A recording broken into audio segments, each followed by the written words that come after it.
Baik, bismillahirrahmanirrahim. Assalamualaikum warahmatullahi wabarakatuh. Perkenalkan, saya Regina Tapayahu dengan NIM 451419001. Nah, di sini saya akan menjelaskan mengenai hakikat penelitian tindakan kelas.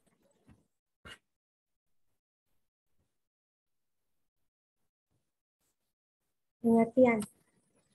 Penelitian tindakan kelas adalah penelitian yang praktis, yang bertujuan untuk memperbaiki kekurangan-kekurangan dalam pembelajaran di kelas, dengan cara melakukan tindakan-tindakan agar dapat meningkatkan praktek-praktek pembelajaran di kelas lebih profesional.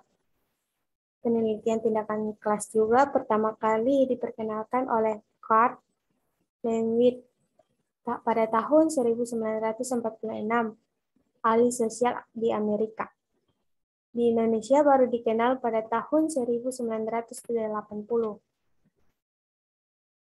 Untuk pengertian penelitian tindakan kelas menurut para ahli, menurut Carr dan Chemnitz adalah salah satu refleksi diri yang dilakukan oleh para partisipan atau guru, siswa, dan juga kepala sekolah dalam situasi-situasi sosial untuk memperbaiki rasionalitas dan kebenaran praktik-praktik sosial ataupun pendidikan yang dilakukan secara sendiri.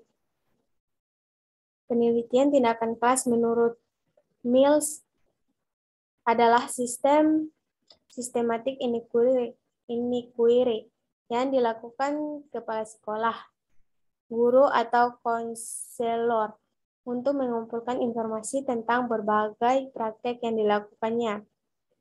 Penelitian tindakan kelas menurut Cerno adalah kegiatan untuk memperbaiki kualitas kinerja melalui refleksi untuk meningkatkan prestasi siswa atau mengembangkan kemampuan atau kompetensi anak didik. Untuk kelebihan penelitian tindakan kelas, penelitian ini tidak dilaksanakan oleh seorang saja, akan tetapi dilaksanakan secara kolaboratif atau kerjasama sebagai ciri khas dalam penelitian tindakan kelas.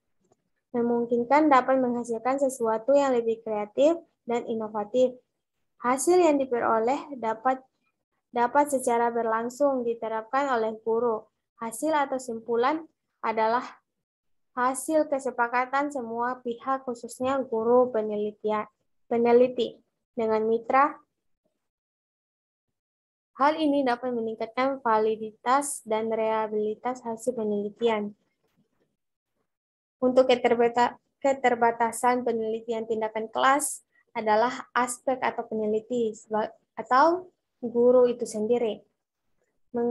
Mengandungkan diri dari petunjuk atau orang yang ahli dalam peneliti. Biasanya LPTK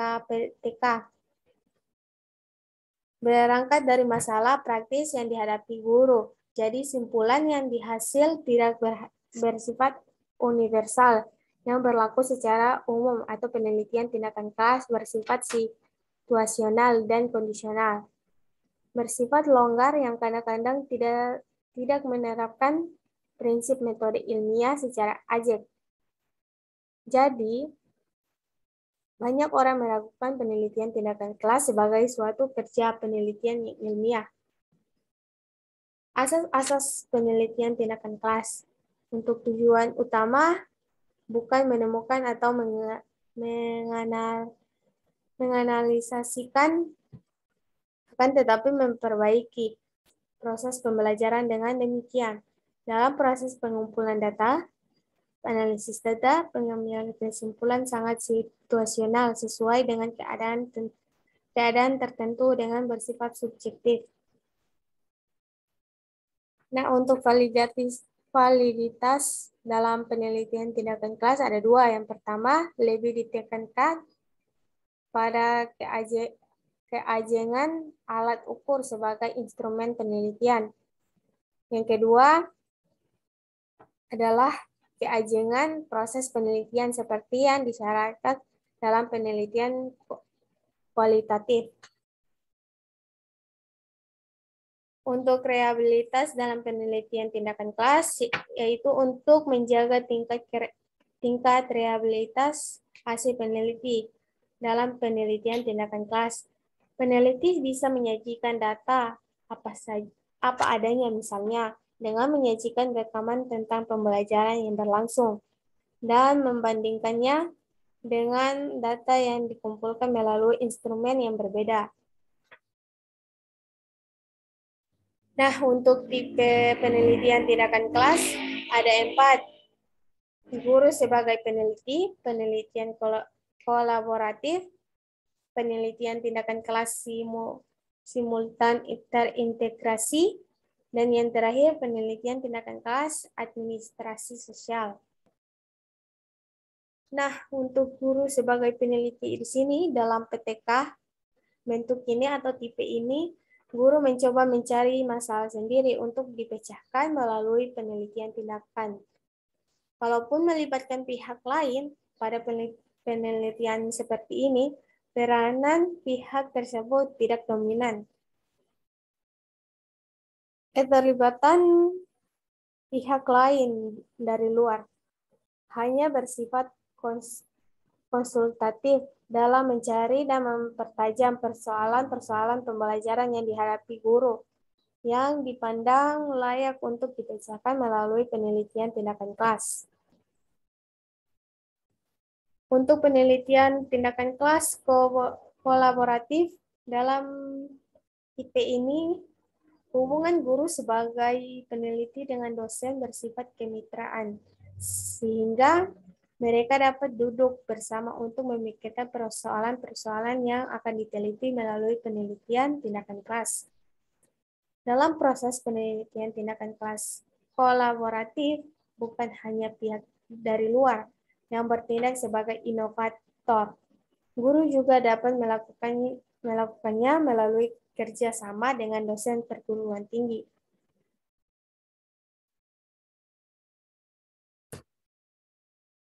Untuk penelitian tindakan kelas simultan terintegrasi, ini memiliki 2 tujuan utama sekaligus, yaitu memecahkan persoalan praktis dalam pembelajaran dan menghasilkan pengetahuan yang ilmiah dalam bidang pembelajaran di kelas. Dalam bentuk penelitian tindakan yang demikian, guru melibatkan pada proses penelitian di kelas, terutama aspek aksi dan refleksi terhadap praktik-praktik pembelajaran di kelas.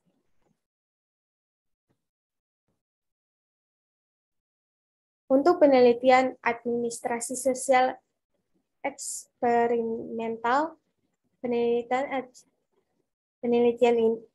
tindakan kelas ini adalah penelitian tindakan yang lebih menekankan pada dampak kebijakan dan praktik. Dalam penelitian tindakan kelas bentuk ini, guru tidak dilibatkan dalam perencanaan, aksi, dan refleksi terhadap praktik pembelajarannya di dalam kelas.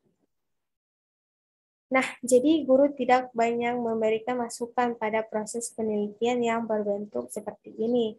Tanggung jawab penuh penelitian tindakan terletak pada pihak luar, meskipun objek penelitian terletak di dalam kelas guru tertentu. Adapun persyaratan penelitian tindakan kelas. Yang pertama, sekolah memberi kebebasan pada guru untuk melaksanakan penelitian tindakan kelas. Yang kedua, birokrasi dan hierarki organisasi sekolah diminimalkan. Yang ketiga, selalu mempertanyakan apa yang diinginkan bagi sekolahnya. Yang keempat, keterbukaan dari semua staf sekolah untuk membahas masalah tanpa rasa khawatir untuk dicemohkan. Yang kelima, sikap kepala sekolah harus menunjang terjadinya pembaharuan. Yang keenam, guru dan siswa harus mempunyai rasa percaya diri yang tinggi bahwa mereka sedang melakukan pembaharuan.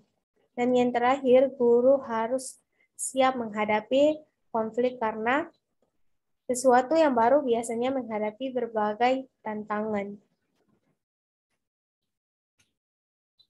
Untuk bidang kajian penelitian tindakan kelas, yang pertama ada masalah belajar siswa di sekolah. Yang kedua, desain dan strategi pembelajaran di kelas. Yang ketiga, alat bantu media dan sumber belajar. Yang keempat, yaitu evaluasi, sistem evaluasi. Dan yang terakhir, masalah kurikulum.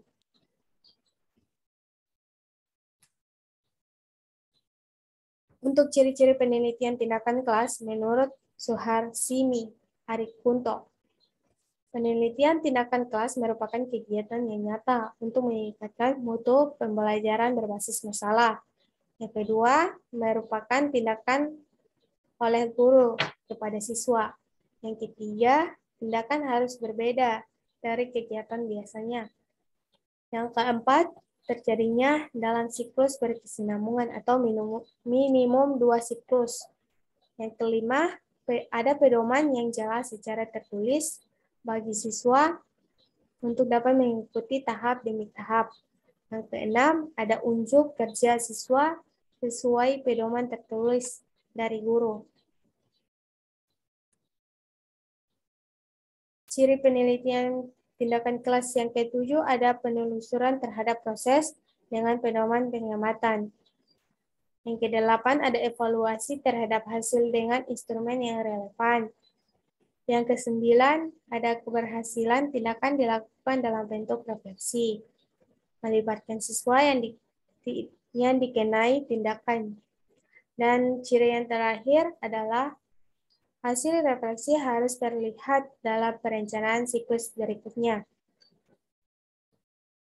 Adapun tahap penelitian tindakan kelas, yang pertama ada tindakan diri sendiri, selanjutnya direnungkan atau direfleksi, mendapatkan teori, mengambil prinsip-prinsip, lalu diimplementasikan tindakan selanjutnya.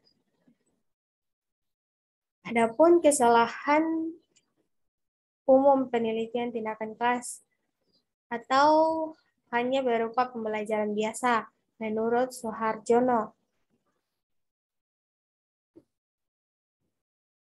Guru merasa sudah melakukan peningkatan, padahal sebetulnya guru juga baru merupakan hal yang biasa yang seharusnya telah dilakukan oleh guru. Tetapi selama ini guru belum melakukannya. Contoh, guru menggunakan lembar kerja. Guru juga menggunakan alat pembelajaran. Guru mengevaluasi aspek afektif. Guru menganalisis portofolio, dan guru menganalisis hasil ulangan.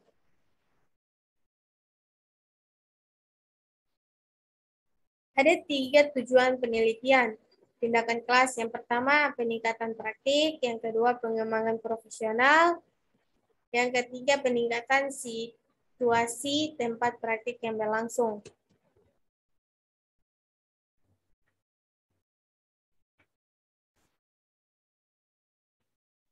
Untuk manfaat penelitian tindakan kelas ini dibagi menjadi 4. Yang pertama bagi guru, bagi siswa, bagi sekolah, dan bagi perkembangan teori pendidikan. Untuk manfaat bagi guru ini dapat meningkatkan kualitas pembelajaran yang menjadi tanggung jawabnya. Melalui perbaikan dan peningkatan kinerja, maka akan tumbuh kepuasan dan rasa percaya diri yang dapat dijadikan sebagai modal yang terus-menerus meningkatkan kemampuan kinerjanya. Keberhasilan penelitian tindakan kelas dapat berpengaruh terhadap guru lain. Penelitian tindakan kelas dapat mendorong guru untuk memiliki sikap profesional.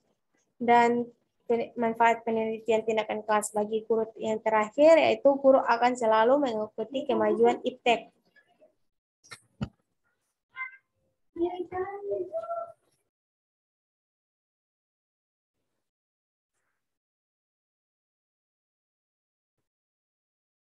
Nah, untuk manfaat bagi siswa di sini, mengurangi bahkan menghilangkan rasa jenuh dalam mengikuti proses pembelajaran, dan berpengaruh positif terhadap pencapaian hasil belajar. Untuk manfaat penelitian tindakan kelas bagi sekolah itu, yaitu sekolah yang dihuni guru-guru akan lebih kreatif, akan kemajuan dan berkembang. Dan manfaat penelitian tindakan kelas bagi perkembangan teori pendidikan adalah penelitian tindakan kelas dapat menjembatani antara teori dan praktik. Nah, untuk karakteristik penelitian tindakan kelas, di sini ada peningkatan kualitas proses dan hasil belajar. Yang kedua, ada masalah yang dikaji penelitian tindakan kelas adalah masalah yang bersifat praktis. Yang ketiga adalah fokus utama penelitian adalah proses pembelajaran. Yang keempat adalah tanggung jawab pelaksanaan dan hasil penelitian tindakan kelas ada pada guru sebagai praktisi.